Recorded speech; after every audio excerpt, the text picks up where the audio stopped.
you for coming to tonight's event. My name is Jessica Schnepp, and I'm the events coordinator for the CUA Contemporary Catholic Writers group, which is an English department-sponsored organization that focuses on, it's a reading group that focuses on the intersections of faith and literature in the 21st century.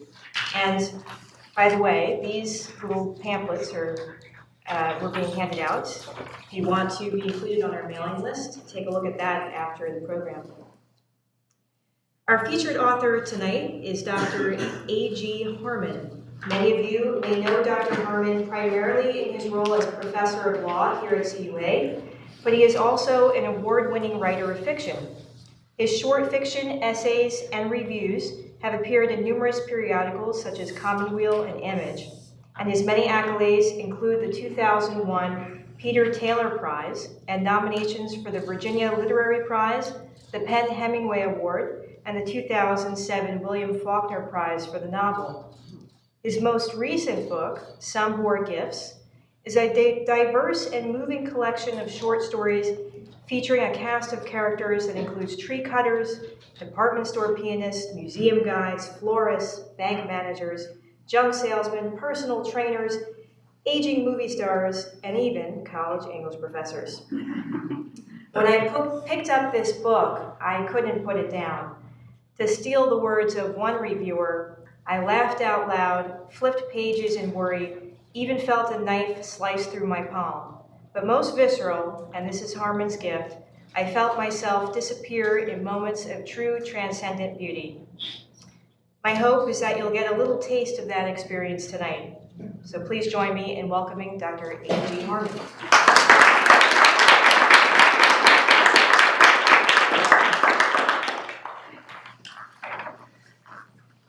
Well, thank you all. It's an honor, of course, to be here, and a particular honor to be part of this series, something that it's not only unique to, I think, to this university, but to university life in general, considering the distinguished programs Jessica and her colleagues have sponsored. If you don't know about them, of which this is the latest, I'm especially grateful to have been included. And I want to thank you for coming tonight.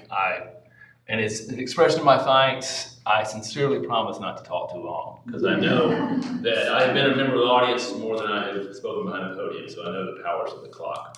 I've written a lot of stories, and many of them have been published. I've been thankful about that in various journals, and I was very thankful to have this press bring all my stories together in a collection this year. But the most satisfying thing, I think, is that one of the stories from which this collection takes its title, Some Bore Gifts, is a fictionalized account of an event that happened to my late father several years ago when a team of Mexican tree cutters came to our farm down south to trim the branches and brush from the power lines that stretched across the place. At that time, my father had not been long retired from the surgery. He practiced for 45 years, and while the men worked on the trees, he struck up a friendship with the foreman of the group. That man had been sent down to the coast after Hurricane Katrina as an emergency crew tasked with clearing away the carnage that had been wrought upon the landscape. As I read, I'd have you know that the tale this Mexican tells of a tragedy that occurred while there is true. It really did happen to the foreman, as he shared it with my father. And also, the memories of the doctor he has regarding his practice are also true. They all happened to my father. I made up everything else. Juan Julio could describe his misfortune with a soft clarity, so that the impression he left upon the listener was that of a tune hummed from a porch step during the long, liquid hours of the first floating dark. That it was a brutal tale, a tragic tale, did not diminish the gentleness of his comprehension. Such was Juan Julio's skill. Neither did the fact that it was a steaming 100-degree day, heavy as the rain clouds that ballooned about the sky above the pasture. As his men labored at a distance, sawing and trimming out tree foliage that threatened the power lines, he told the story again, and the old man at his side, a doctor to whose farm the crew had come, stood privy to the pressure of Juan Julio's romance. "They sent us after the hurricane," he said. down to a place far from the city, too far for cameras to come, too far from the sea for people to know of. Old people live there, the old poor ones, the kind who cannot be driven from their homes, even by the promise of more to eat and less to do and a cooler place to do it in. The old poor ones who will not surrender what they have always seen, even if it is the worst of things. They live very close to the world, they know, these people. And they must be left alone there, even by those who come to offer more. The drone of the saws lamenting against the green wood drew closer. It made it harder for Dr. Priest to hear, so the old man stepped within a few feet of the Mexican and positioned himself so that his best ear was nearest the tail. Dr. Priest had lived his whole life in this town, the last half of it on this farm, and had never met a Mexican. But these 5 men were from all down there, and it was every other man who came to the place now to haul horses, to fix water mains, to read the meter. They all worked from a white service truck, and a cherry picker was on it to lift one man up to the level of the interlaced elms and hackberries and sumacs that crowded the phone lines.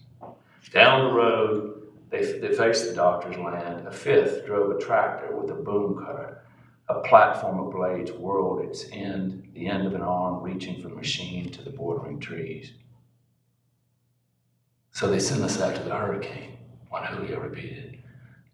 Streaming down the branch-filled roads in our trucks, caught in the trail of the storm's pull, to this land that was more cage than world, trapped within its own being, as though the whole place had sat upon a cloth, and that cloth upon a table. And then, at some moment, the 4 corners had been taken up to let all that lay upon the surface plunge in upon itself, this way and that, over and under and against, until it made no sense anymore. They sent us there with orders to make the world straight, to make even that for which we had no north or south, and of which we knew no history, none to help us make what was and what had been. He wiped his brow with the meat of his forearm so that the flesh glistened in the early morning light. He was as tall as Dr. Priest had been before age had stooped him. But besides his status and his formal air, there was a marked difference between the foreman and the others. They were small and mustachioed, and they veiled their black eyes beneath dusty, close-fitting caps. He was clean-shaven and hatless, his hair cut short in a military style. He wore crisp khakis and a fresh polo shirt. Only his boots showed the scuff that might be expected. His eyes were bright and direct, and though he had an accent, his English was smooth and schooled. It would have been all right, Juan Julio said, had we been the same kind of people. In a strange place, there must be something to hold on to, something you can count on. The men beside you must know the things you do. These you see here, he said, and pointed to the workers. These with me, they all come from my village in Nuevo Leon. They have done this work a long time, and each knows his role. They have done this work, and work such as ours, with a task such as that, you have to know. You have to know what you're doing. If you're supposed to make the world even and plain, there's no room for questions. The problem is what to do, not how to do it, where to start, not how one starts. He frowned, considered what he'd said, retold it.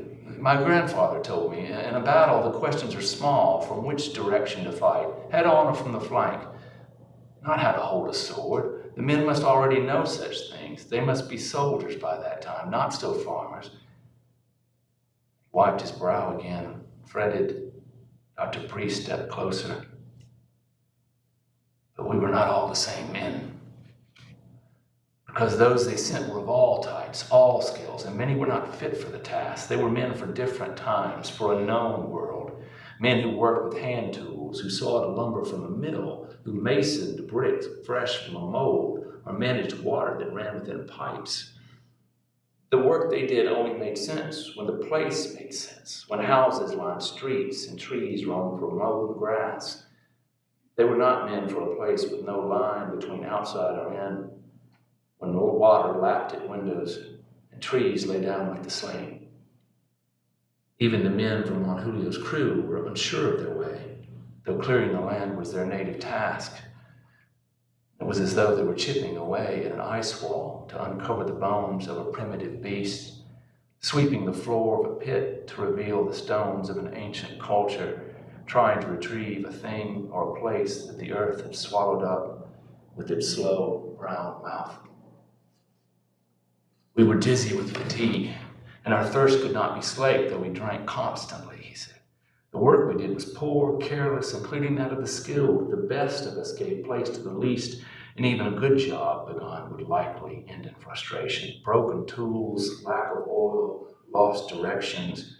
He swallowed, but mostly we were frightened.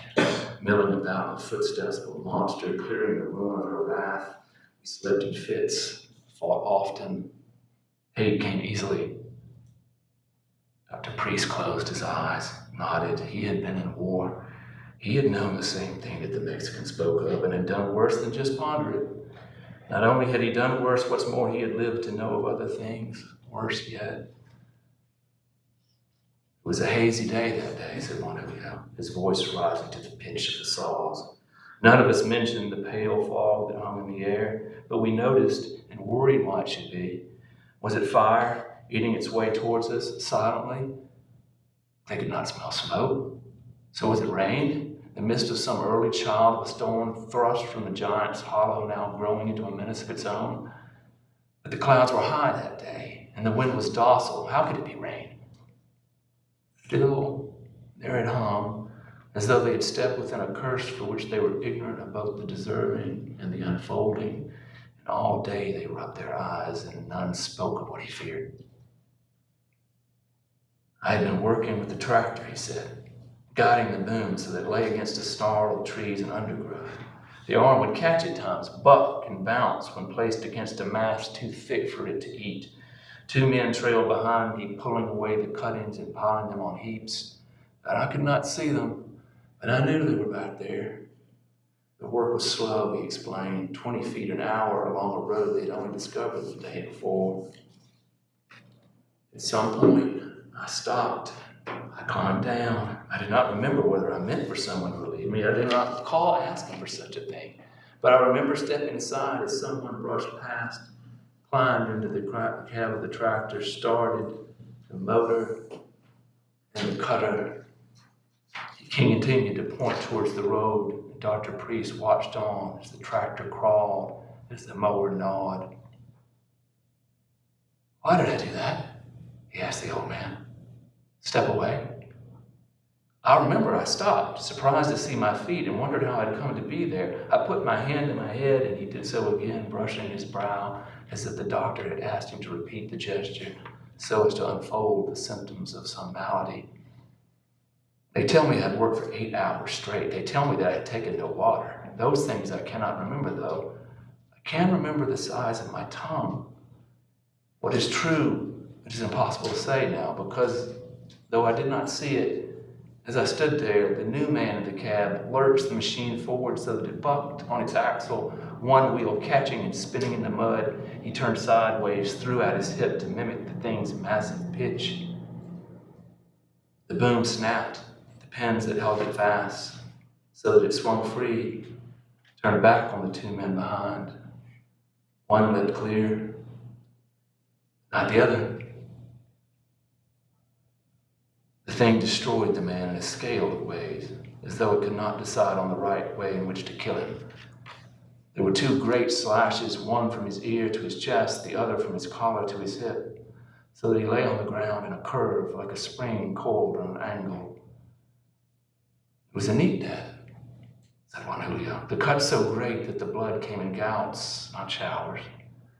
And he died with his arm curled beneath him, his face in his hand, and that hand upon the earth, as if he were ashamed of the way he had ended, as if his wounds were his sins, and he must hide his eyes from judgment. When Juan Julio was finished, he stepped back from the old man. The tail itself might have laid upon the ground, marked with stones, a small cairn of sorrow.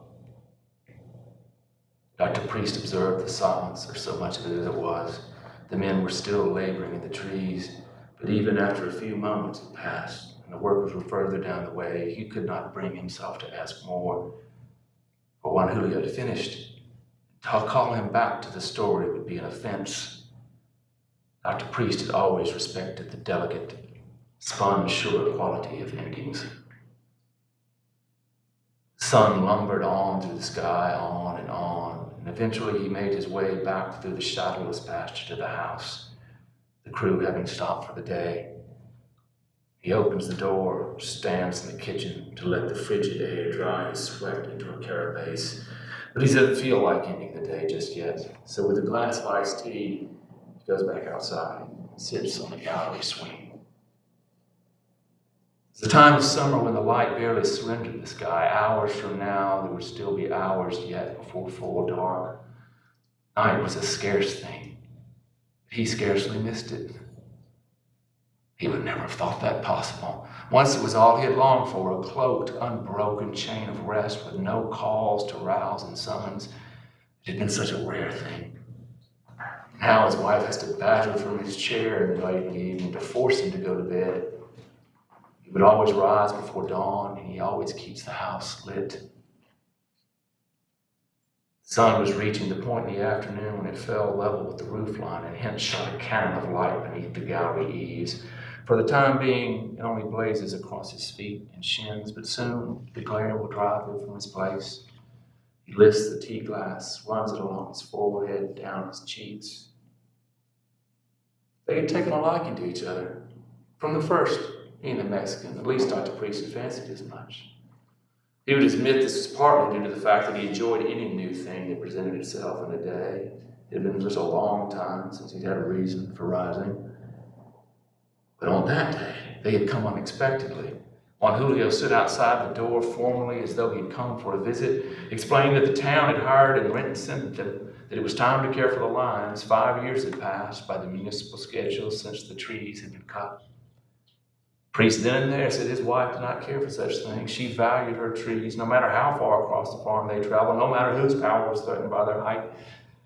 The Mexican listened, respected such a thing, even agreed with it, and then he invited Dr. Priest to watch them, to object if their work was too severe. So the schedule of their labor saved him from the confusion of his days, the confusion that had become so much worse since his practice was closed. Worse now, not better, as everyone said it would be. Worse with every year, in fact, and it had been many since he ended his practice. It seemed that the door was always closing, things of any purpose being wrapped up, handed along. He could not content himself with avocations, sports, books, horses, and pretend that they were a life. This annoyed him greatly. He would not admittedly long for things to break, pipes to freeze in the winter, roof tin to blow from the barn so that he could call for repairmen to come and then follow the workers as they plied their crafts. So when Juan Julio arrived with his crew unbidden, it was great and welcome, a surprise. The poles about the fence rows were draped with 3 lines, and as the men cleared them with patience and care, Priest heard of the younger man's endeavors. I bought my first truck with 5 years' earnings, Juan Julio said. My second, I bought with the earnings of 3. I brought up men from my village, more men, along with my brother, and he watches the second crews just as I do these. He related all of this with a charming pride. The men were careful around Juan Julio, and he watched them like a school teacher. He said he collected them from Mass on Sundays and took them to the hospital if they absolutely had to go. But he himself kept a case full of medicines and antiseptics for their minor illnesses. This he had Dr. Priest review to see if the store was adequate for the purpose. It seemed that Juan Julio would speak to them only, though, when it was time to move the truck, when it was time to take a break, and Priest asked the Mexican why they needed such a scarcity of instruction. It was because he had trained them so well. And he knew so well to train them because this was how he had started. For years, I cut, I cleared, I drove, said Juan Julio. But with a difference. I saw more than my hands. Priest hears his wife stirring in the house, a business that never ends for her. He's envious, sometimes aggravated that her life has never been transformed, never changed. He gets in her way, now that he has no way. Her path is the same as it's ever been. He rattles the iced tea in his glass. It used to be that way for him himself. he cleared, he cut, he cleaned. Now, when stillness is all that is asked of him, he recollects nothing but motion, as though in all the years before he had been hooked to a line, one that rushed him through a torrent of borderless, numberless days. Now he moves through the recollection like a man through a museum, and the memories rise out from shadow, his fingers itching at their sight. There was the child on a table, as though sleeping, except that the flesh of his trunk was peeled back, his organs shy and small and still as a stopped clock. And a rodeo rider, calm as pond water, sitting on a gurney, though a bull had hooked a horn into his mouth and out through the orbit of his right eye. There was Dr. Priest's son, a child, curled and sleeping in the wheel wells, as Priest drove through the night to make calls in the days when you went to their houses, the days when they came to yours. People full of water, so bloated he'd been forced to use a bucket to bail it all out. Children fed through a feed mill log, or a girl ravaged by a hog, a man's face split open by an oak plank shot back from a planing table, his frantic eyes staring out over either side of a cracked skull, demolished nose, cleft palate. Priest had run a wire through his cheeks to stabilize him. Stab wounds on Saturday nights, lungs near collapse, tubes pushed through. And the poor had borne gifts, turnips, collards, pole beans. They had known his father, they had known his grandfather, and he took the sacks and gave them to the orderlies and marked the bills paid. At best, there were phone calls he could make after tests had been run, good news to bring, that it was nothing, that it was all right, that there was time after all, years and years of life left. He stares at the tea glass, trying to remember why he had become confused. The line of the sun is nearly level with his face now. He takes a detached interest in its progress as its heat climbs his legs, his hips, his chest, like anesthesia as the table is tipped. You won't remember this, he would say to the man who lay there. I'll call your name when it's over. He shuts his eyes. The story of the hurricane had troubled Juan Julio. Priest knows this. He sees that. The man had wanted to tell it and had probably told it often to others if they would listen. It was not so much that he wanted to be comforted as to understand why he had been confused, why he had climbed down and let some other take his place. Quite at that moment, Juan Julio had lost his peace, like a coin dropped from his pocket, and now he wants to make it good.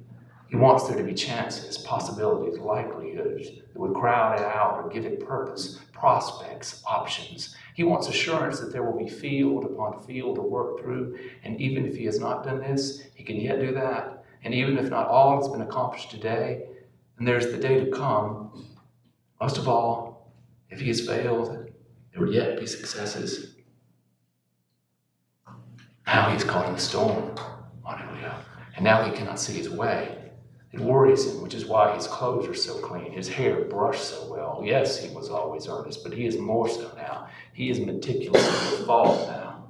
Now, the Mexican will let nothing spill. He will not leave a scrap of trash. His men must follow every rule, and his rigor with time is that of a saint.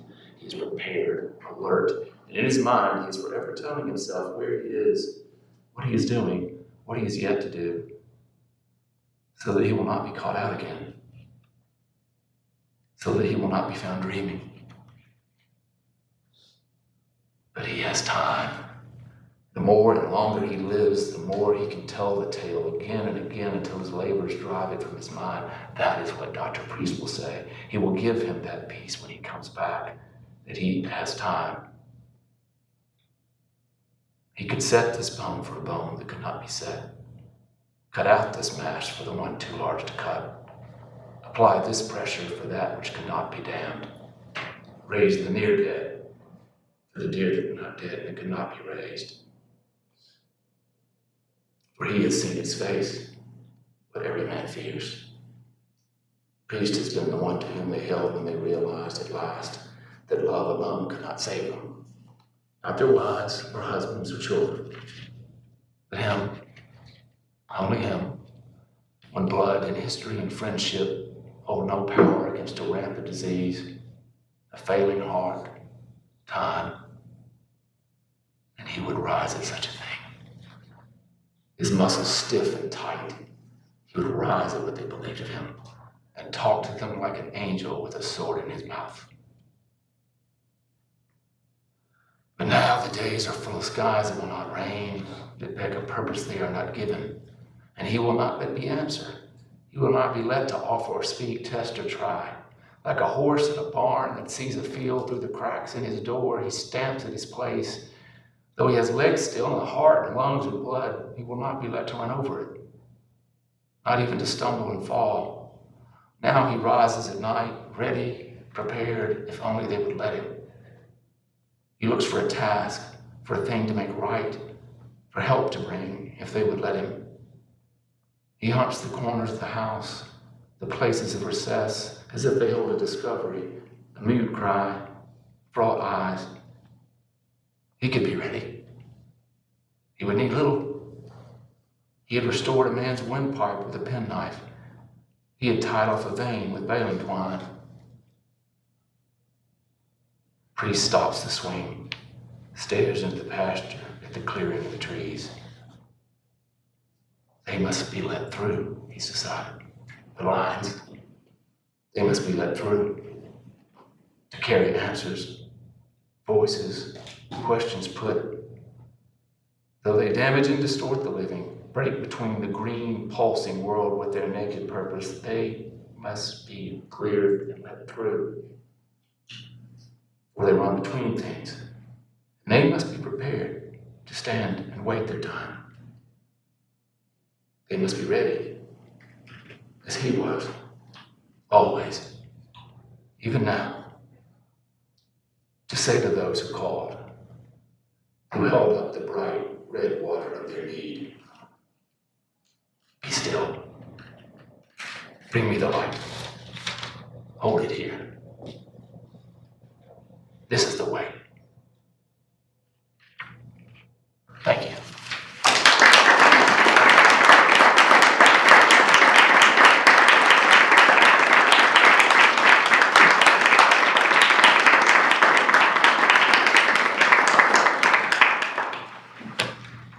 Well, that story, as I said, was something that I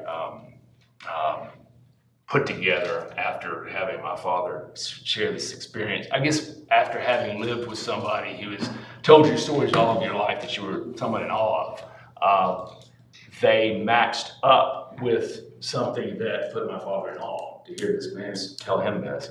And it was I think one of those strange encounters that maybe you've had. I think I've had once or twice when people are somehow able to talk about something with somebody they don't know very well, you know. And I think you're able to sometimes say things that even you can't to your closest family and friends, but it's not just any stranger, but it's somebody that somehow would allow you, gives you that forum to speak and allows you to tell a tale that's of great note and import to you. And in so doing, there's something catalytic happened there, something that meant something to my father, and I think it certainly artistically meant something to me. So and it also gave me a way to effectively explain what it is to be someone that is a person of action who has to find a way in a life that he's lost in without that kind of action. It's a difficult thing to do for somebody like that, and it's what I witnessed. What am I saying? I was in France. My father's a big World War II buff, and he loved Normandy. And a few years before he died, I took him there. I wanted him to see it. We didn't get to go that far somehow. It was France at Christmas, and it's just everybody. For some reason, everybody's in France at Christmas, and we couldn't get to Normandy, and it broke my heart not to do it. But so we were going to Channel back to England, and we got on the train, and I was with him, and they were calling in French. They were saying they needed a doctor up on it was that, the bullet train under the chunk.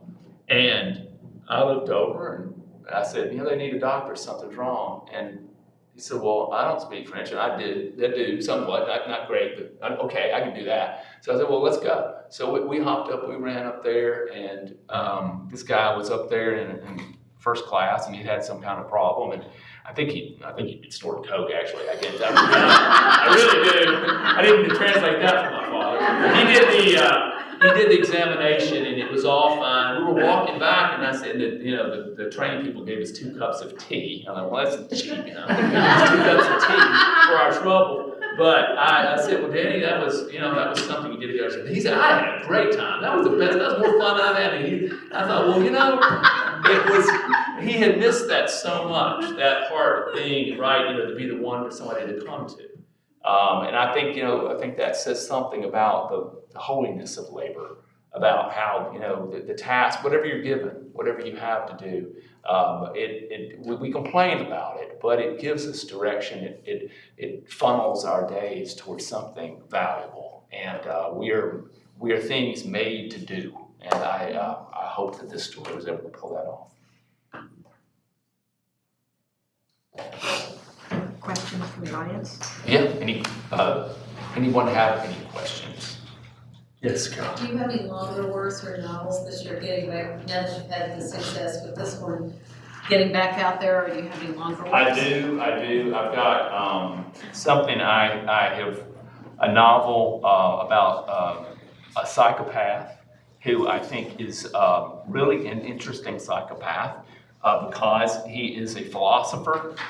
He teaches in a philosophy department, and he wants to achieve what he considers validity through his psychopathology. Now he's hooking up with someone who wants to use his talents, who's found him and wants to use his talents. So it's a nice little dialectic between them. I'm enjoying writing that, and I'm hoping that works well. I've got a couple of other things that are more, not a little bit less dramatic, that I'm also planning to work on and try to pull out and rewrite. But I've enjoyed writing a short story because it's such a small thing. It's supposed to be a small moment, and that's something occurs to me. I never have. My friend Caroline Jarbo here, she could attest to this too. I don't really know whether something's going to be a short story at first, or it might be longer because I'm just not done with this, or it just doesn't seem like I know for something big to happen. There's no epiphanic moment coming on, so you can't really know how that's going to be. But I do have longer things, and I do enjoy doing that. But every once in a while, something like this will come up, and I'll erupt and I'll write a short story. I really do enjoy doing it. Hamilton. I was wondering, this collection of stories, did you write them? Are they what was the span of time? Over like 11 or 12 years. One I'd sell one, and then another one gets sold, and so there was no. I didn't mean to. There's no. I would say, what's these about? They were about 9 different things. There's no intended coherence. There's no novel and stories, or I didn't intend anything. No, there none of them are very much. But there may be. It's not for me to say what thematic. Maybe Jessica could say better than I what particular thematic constancies are seen among them. But I think usually it's a protagonist that is. There's got to be dramatic fiction, friction, and I should say dramatic friction in fiction. There's got to, and I think with a short story, it's got to be something abrupt. It's got to be something that so that there's a high price to pay because you only have a limited time amount to do it, and so it's got to be condensed. And that's got to be something that flows from the character. I think it's got to be something that the character is the thing that's confronting is something that it's a big existential crisis for him where he can't. And I don't think there's enough weight or there's enough payoff in the short story for it to be a short story. In my view, that's what I think it goes. I've got a couple questions, actually. So I'll start with the first. My experience in reading the stories back to back, it was such an immersive experience, which sounds probably just kind of cliche, but and I was thinking, what does this experience remind me of? And the first thing I thought of was not the same content at all, but In This House of Breed by Rumer Godden. That's In a other great words, call. a novel about nuns in a convent, and it's this thick book. And you think, how the heck is this going to be interesting? But it's a page turner. And then the other thing that immediately came to mind was Humans of New York. Right? Yeah, I didn't think about that, yeah. Or in other words, you have these, on the surface, really ordinary characters that we could easily pass on the street and not give them any notice. And then it's as if you give us a park bench in Central Park, right? And we get to watch them, but we also have a park bench inside their mind as it's going through, you know? So it's, I think that's absolutely. I appreciate you saying that. I hope I do pull something off, but I'll just say something about that kind of work where somebody does that kind of thing. It's there is no person that that does not have some kind of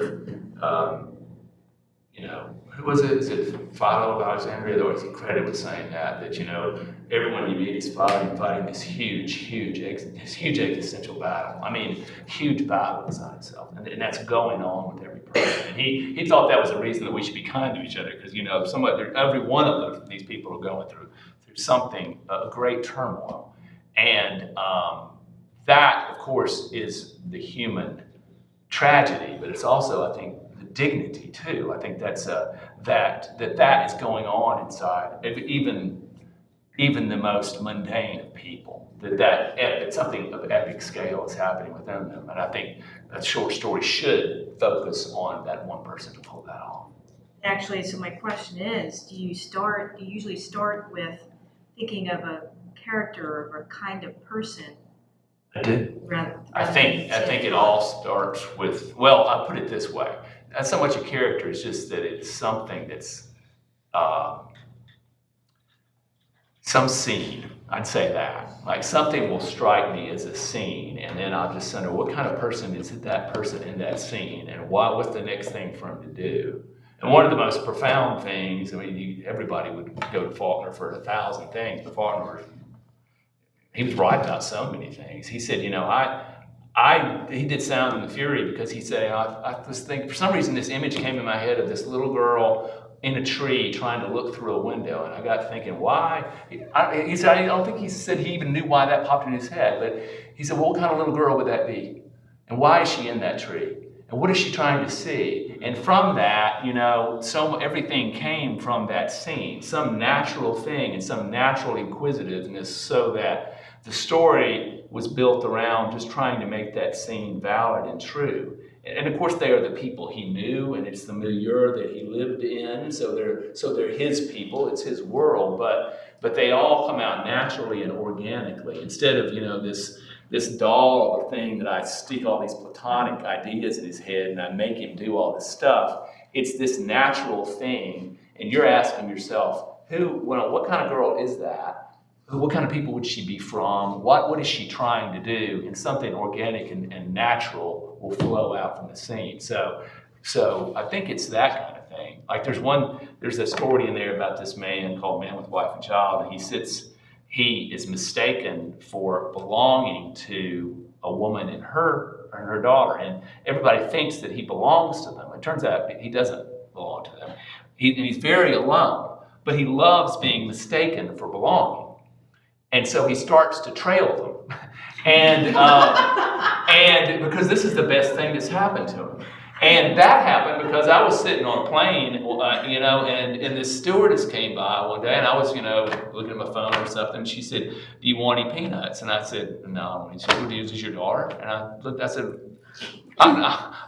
she turned around, and she said, would you give that man's daughter some peanuts? And I was like, that's not my, but, and I thought, well, And then I thought, I hope this woman didn't think I'm trying to claim a job. But then, you know, it just, I started thinking, wouldn't that be interesting, you know, if somebody like said, well, I'll just play along with this for a while, but make it somebody who doesn't, has not belonged anywhere and is terribly, you know, his great crisis is that he's ashamed of how completely isolated he is, and this has provided him, if even by chance, if even by mistake, some kind of validity that he just can't let go of, that he works from then on out to try to make richer.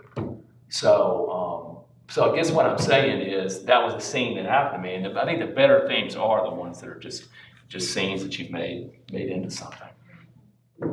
And then I would also like to go back to what you were talking about before about the significance of labor and how labor work gives meaning, right, to life or to a person, whatever. So I want to ask about the specific kind of work that is writing fiction. And because this is the CUA Contemporary Catholic Writers Group, I have to find a way to slip in Flannery O'Connor. Yes, So I want to throw this quote out here, and maybe you could respond to it. All right. So she once remarked, "When people have told me that because I am a Catholic, I cannot be an artist, I've had to reply ruefully that because I am a Catholic, I cannot afford to be less than an artist." So how do you interpret that? Well, I think what informs everything she says, you know, she was a student of Maritain and Thomas Aquinas, and what she considered art to be was a great habit, something that I'm going to write a great story, not a great Catholic story. I'm going to write. So she wasn't like doing the kind of thing I said where you're forcing, you know, people to be your dolls in your play world. She just said, because she said, I believe that God has given me what talent I have, and he expects me to make a beautiful thing. And so my commitment is not to write Catholic stories, to write great stories as a Catholic. And again, she knew that what she believed, what she is informs her imagination. So her Catholicity would come through the way she sees the world that she populated. It would come through naturally. She didn't have to go through, you know, and make things and force it into a way. That would make it cheap art. That would make it kitsch. It would make it something, or would somebody make it bad art? So she wrote things where, you know, as you well know, of great violence, but great grotesquerie, it said, but I don't know, things I remember, I don't think they were that grotesque to us down south. But it was, but they were things that were because she was trying to achieve something. And yes, you can see what her faith system at work through there, but that wasn't her objective. Her objective was to make great art. And I think that has to be your primary goal, is to make a beautiful thing, not to make it, to force it. What you are will come out through the imagination that you have. I think that's really one of the wisest things I've ever heard from her. Yeah. Laura, Hey guys. how are you doing? I'm good, how are you? Good. Speaking of making something, as you were reading that story, which was so beautiful to read, like, you know, just by oneself, but amazing to hear you read it, you know, with the lilt of your own voice. It reminded me again that story sounds like almost like two monologues, like declaimed. And I was wondering if when you were writing it came out onto the page as two separate men who then That's interesting. melded, or if they. I guess because I saw the two characters so vividly. Of course, one of them was was based upon my father. I would know him well. And through his relation, I did see this. I was down there visiting when this was happening. I would see them trailing along through the pasture, cutting trees. And I thought that was pretty, it was amusing to me at the time. I thought that was kind of sweet. He was trailing along with this guy, and they were having this nice conversation. But he told me that story, and it was, maybe I'm remembering the way he told it to me. He made his character so vivid to me that there was a real poetry in the expression of it. And I think the poetry came through because the man was so distraught about having been part of something that, it had marked him, and he was trying to, and this may be the writer here with it, but trying to atone. And so maybe the passion of what the passion with which he speaks is a reflection of the way he seemed to express it to my father. So, those two voices were never ever two separate stories that you had to read. No. I started to write what he told, and then it became apparent to me that what the things they both shared, they understood each other very well because they both been through moments of great import, great lives have been lost. Lives have been won too. So many great victories, but also, it's no small thing to somebody to call you at 2:30 in the morning and say, "Get up, drive over here. Here's the knife. Save that guy." You awake? He's bleeding into his abdomen. Save him. And that, and he would do that all the time. And then come back, and there, he'd be for breakfast. And I'm just amazed at that kind of thing. And this man, though, what he was doing, this foreman, there was something similar, I think, in the tragedies that had befell both had befallen them both. And so they had this moment. So it started off as that story, and then I understood my father's story a bit better, and it gave me a chance to tell them. But no, they weren't ever two separate stories. Yes? Perhaps something of a follow-on question to the question that was asked of Flannery O'Connor is one of the other quotes she had, and I'll work this in as well, is that a writer needs only to live to the age of 20 and he'll have enough experiences for the entirety of his life. You've already talked a little bit about your experience with your father, impacting some of your work. What about ideas you've culled over your career as, from reading some of your biography as a law professor or as a practitioner of law? Have there ever been any things that you've experienced over that career that have informed the way you write? Yeah, like this latest thing, it has to do, as I said, it's kind of a dialectic between people trying to game the law, and so that informed that one. There's a story in here, too, about a man who is a junk guy. He finds a car beside the road. He's like, looks like it's abandoned. It's like a great car. It's at night, and he's going to take the car. He's going to appropriate the car. It's just that he hears somebody moaning out in the bushes, and it turns out that the car has been carjacked, and there's a girl. Obviously, they had beaten her, left her for dead. We're going to steal it, and had to run off when he came up. So now he's in this dilemma of, I have to save this girl because I don't want to look like I did it. But I don't really want to save her. I want the car. And there's something else going on in his life that informs that too. But that whole thing was interesting to me because of the legal side of that, about how things look, how they might appear, how in danger we are by appearances and not realities, and those kinds of things, and how we have to be very careful about the stories we construct around us. And of course, with the law, that's the big thing, is you construct the narrative so that people understand the narrative the way that you're telling it. This is the story from my client's point of view. But that was very troublesome for him because he is not a good man. He doesn't want her to live, but he must save her so he will not be thought to have killed her. And so he's struggling through the night with this, with this woman and weren't worried about how this is going to be.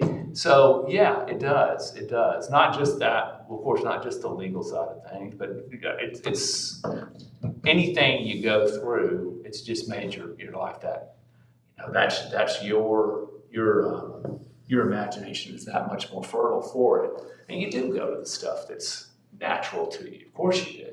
I don't say that you always depict things that like the people that you, because I mean, I don't necessarily know a guy like that, and I don't necessarily know an actress or anything like that, but it occurred to me that I know the kind of people that would act this way, and so I made them like that. I don't think,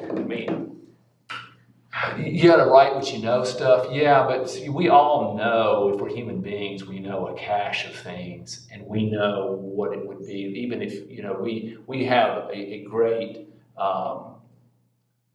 deal of empathy for what that might be like. So I think there's more available to people than they let on, or that they don't have to be bound by that necessarily. Yeah. Mr. Vogel, thank you so much for the great story you just read. Thank you. And I have a question, more of a general question about the process of creating stories. When you said you meet an event or you encounter an event that somehow speaks to you and you want to write about it, do you wait and give it some kind of temporal distance, or do you plunge yourself in writing right I think, a scene occurs to you, you start to write about something that you, yeah, I guess what you're saying is, do you kind of wait for something to be provocative for you? Or do you have to just start with something? I guess I don't believe a lot in the romance part of writing. I don't really think that, I really don't think that's so. I don't think you have to wait for all that inspiration. You'll never get anything done. I just think it's more, you show up every day, and so you just start writing something. Well, how about this? And it might turn out to be better. And I don't really think there's any qualitative difference for the days I thought, oh, this is fantastic. And days where I said, I'm sludging through, I look back and they're about the same.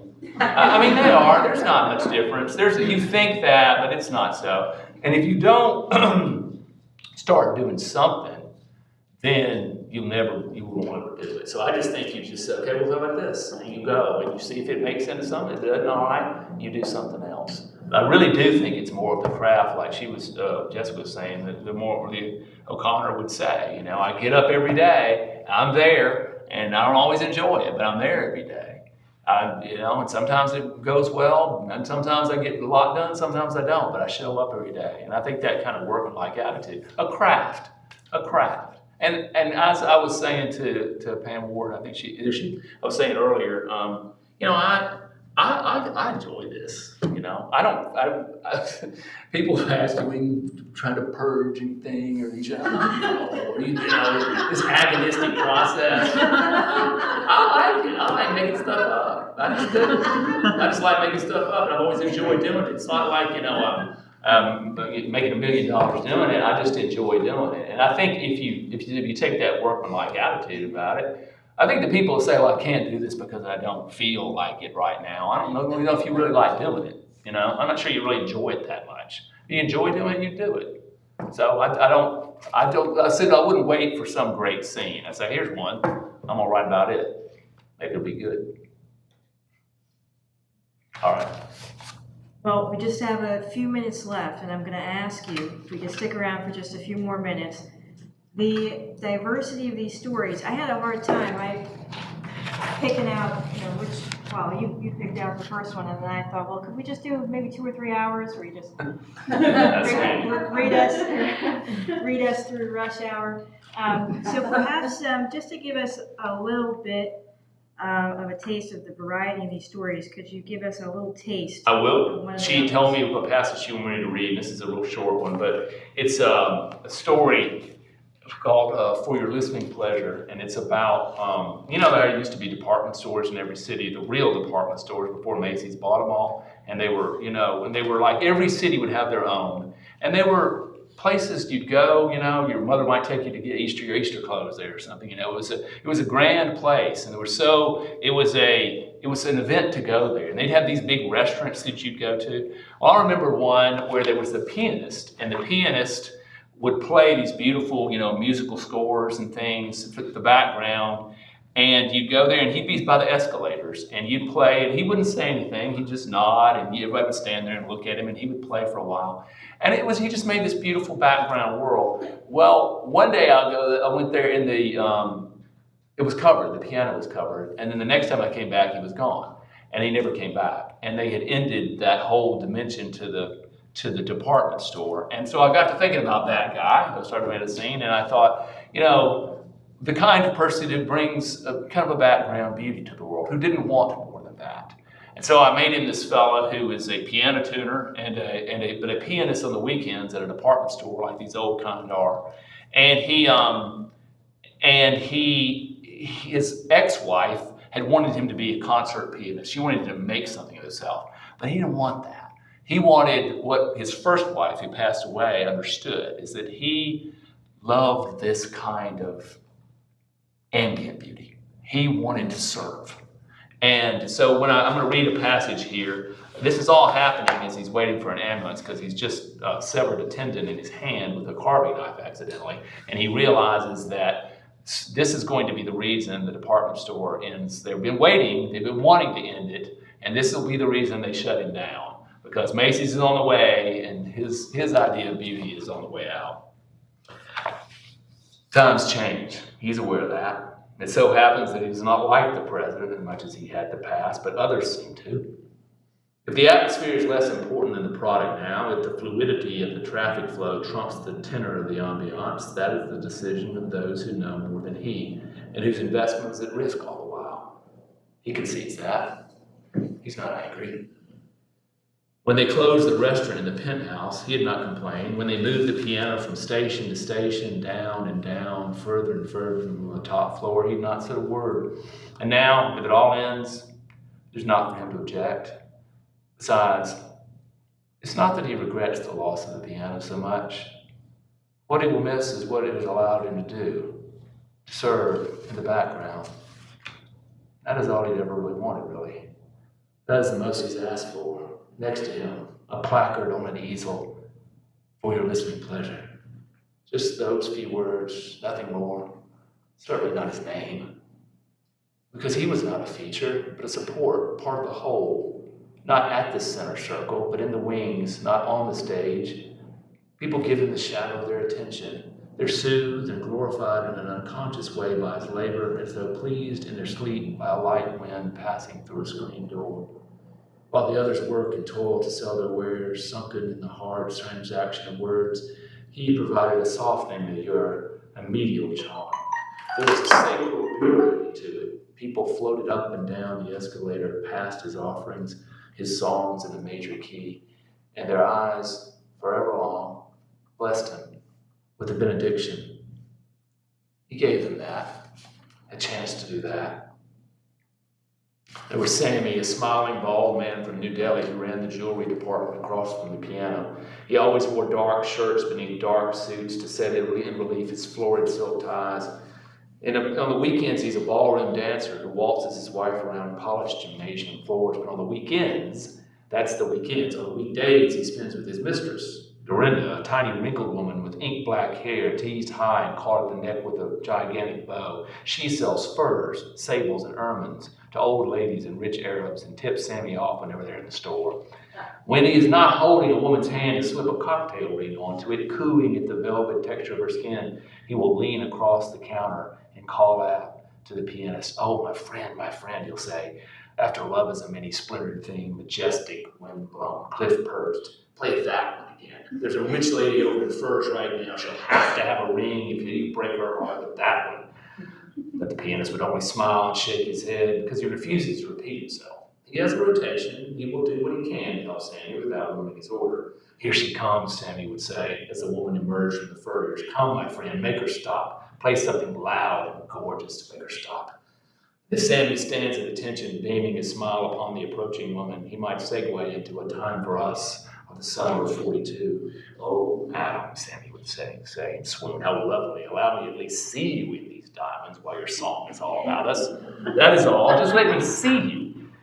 In the old days, when closing time rolled around and he had put his sheet in his music way, the store manager took the time to walk by and thank them for their day's work, for the role they had played in it. He would stop, a small, fastidious man in red bow ties, and ask what had sold well that day, or what had been the mood of the clientele. In time, the clerks and staff would congregate, and with the lights dimming, the buffers and the floor waxers at work, the great place would be retired for the evening, put down to sleep in peaceful stages. Especially at Christmas and during the big summer and winter sales, the staff would slowly gather from their respective stations, descending staircases, rising up lifts, to mill about his piano in a satisfied fatigue. She went to you after me, didn't she? I saw her. You couldn't talk him out of it. He wanted that shirt with that suit. Tomorrow will be a busier day, if that's possible. Yes, tomorrow. We'll do it all again. Why did it please him to be this, to be only this, as his ex-wife would have it? He could never have explained it to her. To further a greater glory, to people the attendant world, ministering in his service, that is what he finds most pleasing. The placement of the spoon, the turning of the bedclothes, the pouring of the high tea. He'd aspired to be a waiter at one point, long ago, at a large ancient restaurant, carrying in flaming desserts and uncorking old champagne. He'd aspired to be a footman for the Queen, a doorman, or a grand hotel, always making the majesty more majestic, polishing silver, driving the carriage. That was what he had wanted, and at Ashington's department store had received. But his last wife had never understood this, never known what his first wife had never needed to be told. Even in her sickest, she had not tired of his narrations of the day, of the feel he had taken of the atmosphere. She was not interested in the praise he had received, or how he might transform it into some kind of prosperity. When she'd grown too weak to wash her own hair, she would smile and ask him to do it, listing in detail how he might perform the service.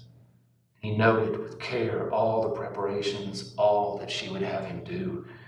First, he would place the chair back against the lavatory and ease her into the seat, and then, cushioning her spine with one hand and her skull with the other, he would lay her neck against the towel-lined bowl. He would have already tested the temperature on the skin against his wrist. He would have already gauged the water's flow, and as he wet and lathered the patches of her thin, fragile hair with his fingertips, he watched her face relax into a phrase of distant pleasure, an air of reflexive content. He spoke in dulcet tones as she rested there, his voice as measured and rhythmic as his touch. She would nod from time to time at his recital of what they had brought off in the store that day, each movement, each progress, and whenever she stirred, roused herself in her weakness to ask him a question, it was never of what he had done himself, but of what the store was doing, what the people had enjoyed. At times she would suggest things she'd heard on the radio while she lay in bed, songs they might like, things for him to practice. She made ways of remembering the titles and tunes and would relate them without having to write them down. In the evenings, after he had played one for suggestions, he would slip into a room and hum the theme. It might as well be spring. Her eyes would open in sympathetic vibration, string calling to string. How had they liked it, she'd ask. Which had pleased them most? In the end, she never asked him what he would do about this or that, but what they should, though it was clear he would have to make such decisions by himself, on his own, very soon. Even toward the last, she had not worried him with the solitariness to come. She had not confronted him with that. She had been good and graceful in ignoring it, in not speaking of it. And she had known not to thank him for washing her hair. Thank you.